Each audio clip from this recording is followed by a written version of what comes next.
নমস্কার। আজকে আবার অল্প একটু অংশ পড়ে নিচ্ছি দৃষ্টিদান থেকেই।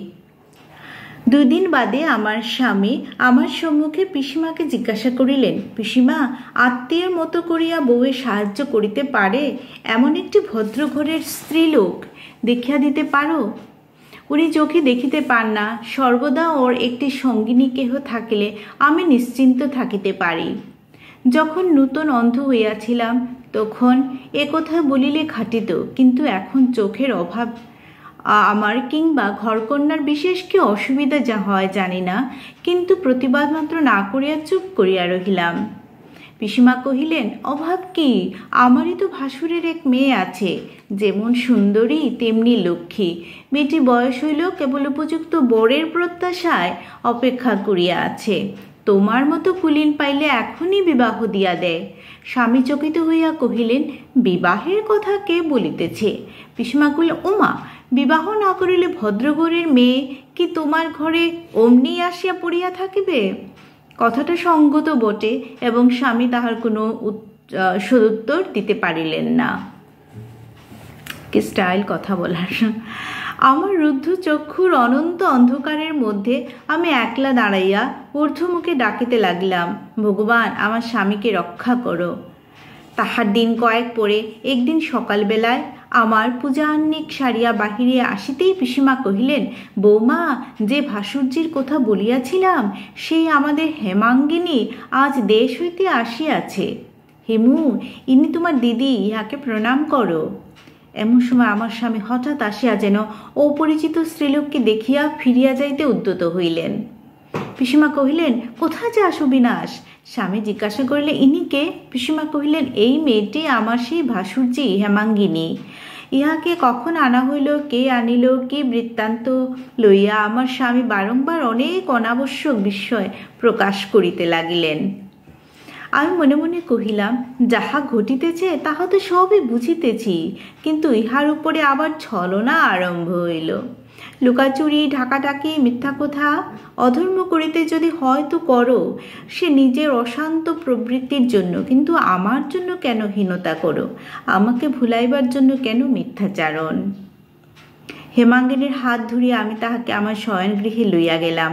তাহার মুখে গায়ে হাত বুলাইয়া তাহাকে দেখিলাম। মুখটি সুন্দর হইবে, বয়সও 14-15 কম হইবে না। বালিকা হঠাৎ মধুর উচ্চকণ্ঠে হাসিয়া উঠিল, কহিল, ও কি করিতেছ? আমার ভূত ছাড়াইয়া দিবে নাকি? সে উন্মুক্ত সরল হাস্যধ্বনিতে আমাদের মাঝখানের একটা অন্ধকার মেঘ যেন এক মুহূর্তে কাটিয়া গেল। আমি দক্ষিণ বাহুতে তাহার কণ্ঠ বেষ্টন করিয়া কহিলাম, আমি তোমাকে দেখিতেছি ভাই, বলিয়া তাহার কোমল মুখখানিতে আর একবার হাত বুলাইলাম। দেখিতেছ বলিয়া সে আবার হাসিতে লাগিল, কহিল, আমি কি তোমার বাগানের শিম না বেগুন যে হাত বুলাই দেখিতেছ কত বড়টা হইয়াছে?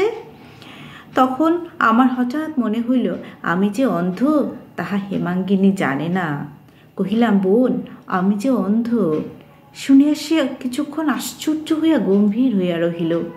বেশ বুঝিতে পারিলাম তাহার কৌতূহলী তরুণ আয়ত নেত্র দিয়া সে আমার দৃষ্টিহীন চক্ষু এবং মুখের ভাব মনোযোগের সহিত দেখিল। তাহার পরে কহিল, ও তাই বুঝি কাকিকে এখানে আনাইয়াছ? আমি কহিলাম, না, আমি ডাকি নাই, তোমার কাকে আপনি আসিয়াছেন। বালিকা আবার হাসিয়া উঠিয়া কহিল, দয়া করিয়া? তাহা হইলে দয়াময়ী শীঘ্র নড়িতেছেন না, কিন্তু বাবা আমাকে এখানে কেন পাঠাইলেন? এমন সময় পিসিমা ঘরে প্রবেশ করিলেন। এতক্ষণ আমার স্বামীর সঙ্গে তাহার কি কথাবার্তা চলিতেছিল।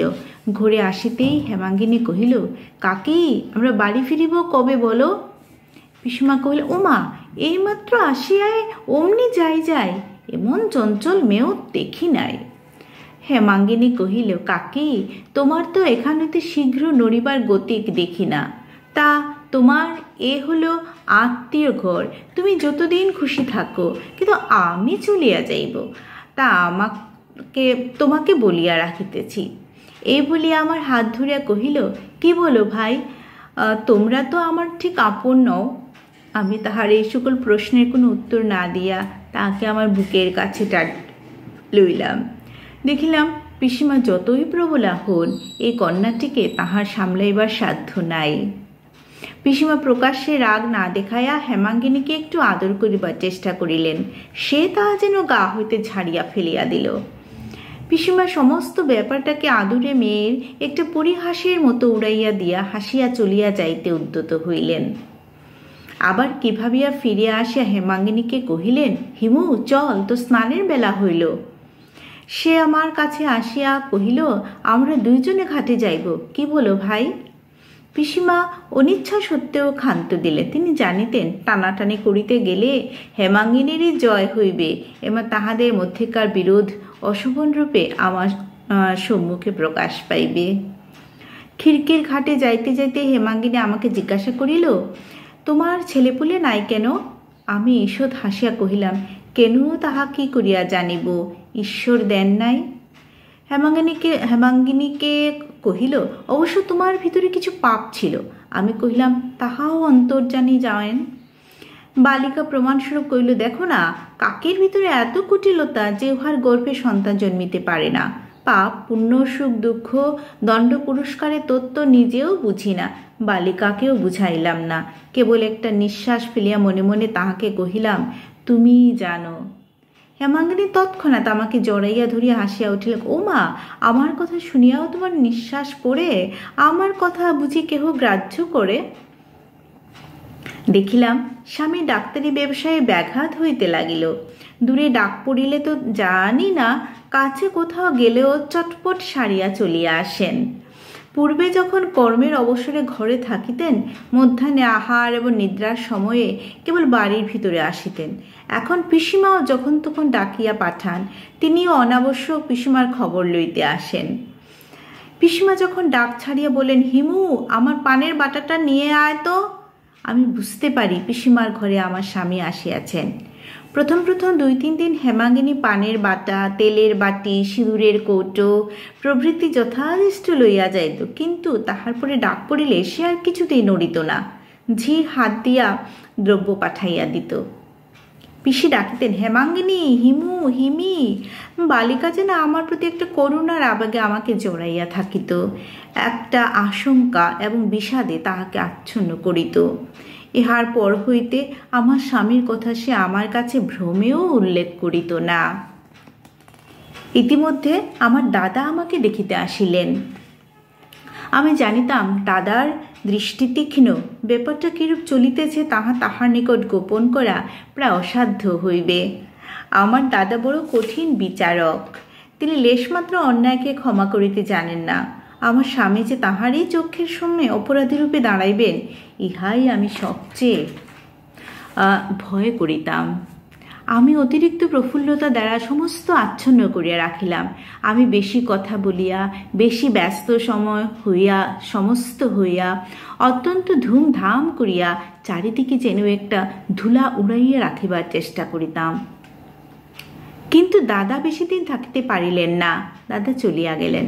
বিদায় লইবার পূর্বে পরিপূর্ণ স্নেহের সহিত আমার মাথার উপর অনেকক্ষণ কম্পিত হস্ত রাখিলেন। মনে মনে একাগ্র চিত্তে কি করিয়া আশীর্বাদ করিলেন তাহা বুঝিতে পারিলাম না। তাহার অশ্রু আমার অশ্রুসিক্ত কপোলের উপর আসিয়া পড়িল। আজ এইটুকু থাকুক। শুনবেন আর আমাকে বলবেন কমেন্ট করে কীরকম হচ্ছে, গল্পটা কীরকম লাগছে। কবিগুরুর লেখা মানে অসাধারণ। কীভাবে যে একটা নারী চরিত্র উনি ফুটিয়ে তুলে, নারীর মনের কথা, ওর সমস্ত একদিকে অন্ধ কিন্তু ভিতরের সেই স্পর্শ সংস্পর্শ, ওর ইমোশনস সবই তো আছে। আর কবিগুরু সুন্দরভাবে তুলে ধরেছেন। আজ আসি, আর একটুখানি আছে, লাস্ট পার্টে হয়ে যাবে। Thank you.